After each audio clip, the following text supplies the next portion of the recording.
Okay, bismillahirrahmanirrahim. Hamdan wa syukran lillah. Assalamualaikum warahmatullahi wabarakatuh. Okay.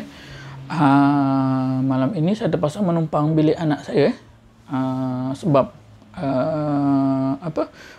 bilik tamu yang biasa saya gunakan sedang ada tetamu di bawah. InsyaAllah kejap lagi saya akan turun lah. Okay. Ada kawan kat bawah. Okey, ikhwah fillah yang dirahmati Allah. Ada tak kawan-kawan terbaca tentang salah satu kisah yang saya tulis sebelum ini berkenaan dengan kisah rumah saya. Okey, rumah ini yang kami duduki sekarang. Ini kisah yang benar-benar berlaku. Suatu ketika dulu pernah masa tu kami mengadakan sebelum di pusat rawatan kami di bangunan martabat, kami menggunakan rumah ibu saya, rumah mak saya sebagai tempat operasi. Okay? Dan rumah yang saya diam sekarang ni cuma sebelah lorong je, okay? Di rumah mak saya, sebelah lorong je. Okay? Jadi suatu ketika, selepas kami merawat pesakit, tengah merawat pesakit tu, tiba-tiba ada yang rumah ni masa disewa oleh adalah pekerja kontraktor ni. Okay? Ada ramai dalam berbelas orang kot. Dan mereka datang untuk minta pertolongan kami untuk melihat rumah ini pada masa tu, sebab pada waktu tu mereka diganggu oleh teruk, diganggu dengan teruk, saya teruk kot. Diganggu agak teruk lah. Maksudnya benda ni menampakkan diri dalam rumah ni, okay? Bunyi bising dan sebagainya. Sehingga kan pada malam yang dia orang minta tolong tu, malam tu apabila mereka nak tidur, tiba-tiba ada seorang ni dia tengah bayang dekat katil itu, tiba-tiba katil dia macam bergolong tu dan cuba untuk menutup dia dalam tilam tu, dan dia pun lari. Yang lain pun macam tu juga, dia menjerit, lari, takut. Okay. Dan malam tu kami datang, okay. Kami datang ke rumah tu dan kami tengoklah keadaan. Okay. Sebenarnya pendek cerita, malam tu kami tak pagar rumah ni. Okay? Cuma kami bagi nasihat je. Okay? Bagi nasihat. Sebab rasanya bagaimana untuk kita minta pertolongan dengan Allah, ikhtiar dengan Allah, sedangkan pada masa yang sama suasana rumah ni dia tidak dihidupkan dengan suasana Islam. Okay? Kami tengok ada banyak tin minuman keras. Okay?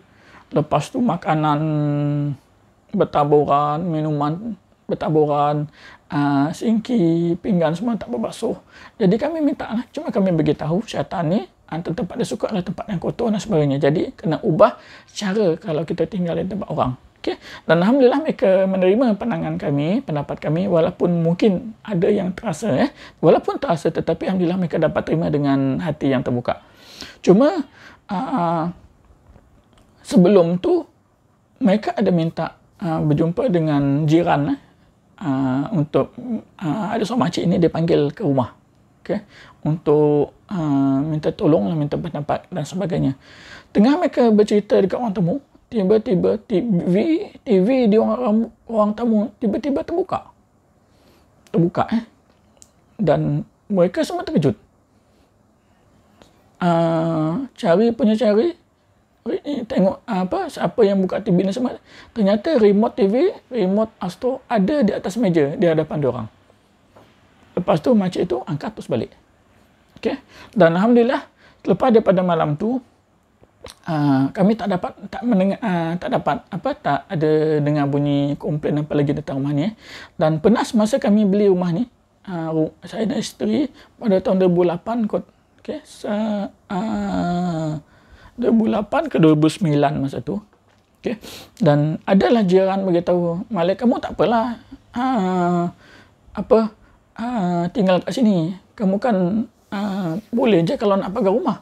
Saya bagi tahu dia dan kawan-kawan lain kan, betul rumah ni orang kata penunggu dulu. Tetapi sampai sekarang rumah ni tidak pernah saya pagar sekalipun. Okay.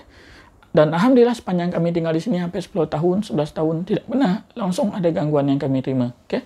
Kerana apa? Dan seperti biasa sebagai seorang Muslim, apa yang kami lakukan adalah jaga solat. Dan rumah ni, kalau ada kelapangan, kami bacakan Al-Quran. Okay? Dan itu saja. Adalah amalan lain, okay? Yang kadang kaji bersama, solat bersama dan sebagainya. Itu saja. Okay? Dan maksudnya rumah yang tidak akan ada gangguan, tidak akan diganggu oleh jin. Salah satu dia adalah rumah yang kita hidupkan suasana Islam dalam rumah tersebut. Okay? Jadi itu saja daripada saya. Wabillahi taufiq wa hidayah. Assalamualaikum warahmatullahi wabarakatuh.